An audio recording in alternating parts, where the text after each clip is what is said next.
सादगीपूर्ण अंदाज में मुख्यमंत्री हेमंत सोरेन पैतृक गांव नेमरा की गलियों और पगडंडियों पर घूमते नजर आए। कहा, गांव की मिट्टी में खुशबू और हरियाली की ठंडक है। गांव का विकास ही राज्य के विकास की असली नींव। झारखंड के मुख्यमंत्री हेमंत सोरेन रामगढ़ जिले के नेमरा अपने पैतृक गांव के रास्तों पर चलते हुए, किसानों से मिलते हुए, जल जंगल जमीन के मुद्दों पर बोलते हुए, हर जगह मुख्यमंत्री में पिता की विरासत जीवित दिखाई देती है।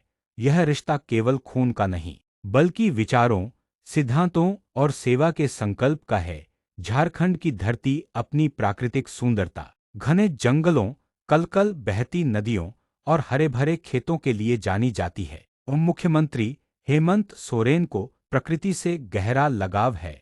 यह लगाव केवल शब्दों में नहीं, बल्कि उनके जीवन शैली और नीतियों में साफ दिखाई देता है। गांव के प्राकृतिक वातावरण में पले बढ़े मुख्यमंत्री आज भी अपने व्यस्त राजनीतिक जीवन में प्रकृति के साथ समय बिताना नहीं भूलते। इसी क्रम में फिलहाल मुख्यमंत्री अपने दिवंगत पिता दिशाहेम गुरु शिबू सोरेन के श्राद्ध कार्यक्रम के निमित्त अपने पैतृक गांव नेमरा में हैं आए। इस दौरान सादगीपूर्ण अंदाज में गांव की गलियों और पगडंडियों पर घूमते हुए नजर आए। निरीक्षण के दौरान मुख्यमंत्री ने ग्रामीणों से बातचीत की और उनकी समस्याओं एवं सुझावों को सुना। मुख्यमंत्री हेमंत सोरेन को लोग सिर्फ राज्य का मुख्यमंत्री नहीं, बल्कि अपने पिता दिशोम गुरु दिवंगत शिबू सोरेन जी की परछाई के रूप में भी देखते हैं। चाहे ग्रामीण इलाकों का दौरा हो, गरीब और वंचितों की समस्याएं सुनना हो या जल, जंगल और जमीन की रक्षा के लिए ठोस कदम उठाना, हर कार्य में गुरुजी की सोच और आदर्श साफ झलकते हैं। जनसेवा, सरल स्वभाव और लोगों से गहरे जुड़ाव की वही विरासत जिसे गुरुजी ने दशकों तक निभाया, आज मुख्यमंत्री अपने कार्यों से आगे बढ़ा रहे हैं। मुख्यमंत्री के व्यक्तित्व में वही सादगी, वही संघर्ष और वही अटूट समर्पण झलकता है जिसने गुरुजी को लोगों के दिलों में अमर कर दिया।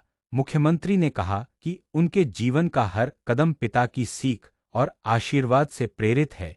गुरुजी ने सिखाया कि राजनीति का अर्थ केवल सत्ता नहीं, बल्कि जनता की सेवा और अधिकारों की रक्षा है। मुख्यमंत्री हेमंत सोरेन ने कहा कि जल, जंगल और जमीन राज्य की पहचान और अस्तित्व का आधार हैं। उन्होंने स्पष्ट किया कि सरकार इन तीनों संसाधनों के संरक्षण और संवर्धन को अपनी प्राथमिकता में रखकर कार्य कर रही है।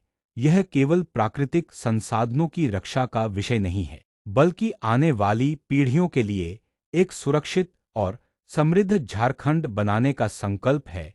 मुख्यमंत्री ने कहा कि झारखंड की संस्कृति, परंपरा और आजीविका जल, जंगल और जमीन से अभिन्न रूप से जुड़ी है। यही कारण है कि राज्य सरकार जल संरक्षण, वनों की रक्षा और भूमि अधिकार सुनिश्चित करने के लिए कई योजनाओं को जमीनी स्तर पर लागू कर रही है। मुख्यमंत्री का बचपन गांव की गोद में बीता, जहां सुबह की ठंडी हवा, खेतों की हरियाली और नदी की कलकल ध्वनि उनका रोज का साथी था।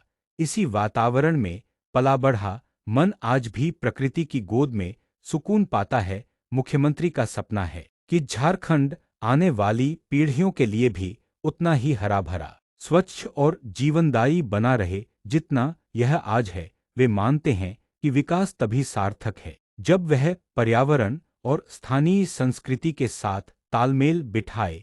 मुख्यमंत्री का मानना है कि जल, जंगल और जमीन केवल प्राकृतिक संसाधन नहीं, बल्कि झारखंड की आत्मा है। ये लोकगीतों, त्योहारों और पारंपरिक रीति रिवाजों में रचे बसे हैं, इसलिए इनके संरक्षण को सांस्कृतिक संरक्षण के रूप में भी देखा जाना चाहिए। उन्होंने कहा कि गांव का विकास राज्य के सर्वांगीण विकास की बुनियाद है और हमारी सरकार ग्रामीण बुनियादी सुविधाओं को मजबूत बनाने के लिए प्रतिबद्ध है।